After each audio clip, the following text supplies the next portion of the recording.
دلم شکستی و جانم هنوز چشم به راهت. شبی سیاهم و در آرزوی طلعت ماهت. در انتظار تو چشمم سپید گشت و غمی نیست. اگر قبول تو افتد فدای چشم سیاهت. ز گرد راه برون آ که پیر دست به دیوار به اشک و آه یتیمان دویده بر سر راهت. بیا که این رمد چشم عاشقان تو ای شاه نمی رمد مگر از توتیای گرد سپاهت. بیا که جز تو سزاوار این کلاه و کمر نیست. تویی که سود کمربند کهکشان به کلاهت.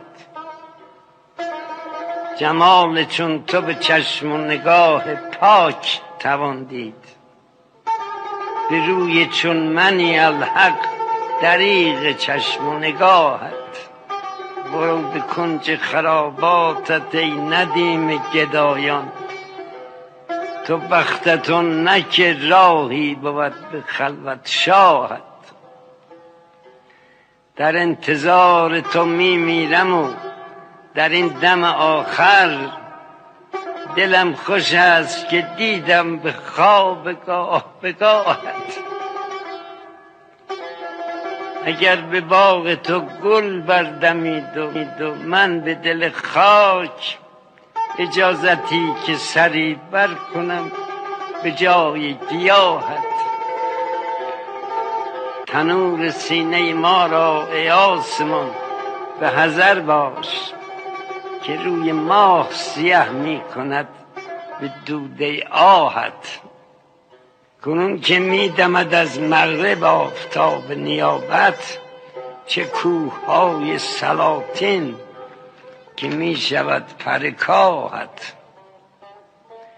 تویی که پشت و پناه جهادیان خدایی که سرجهاد تویی و خداست پشت و پناهت. خدا وبال جوانی نهد به گردن پیری. تو شهریار خمیدی به زیر بار گناهت.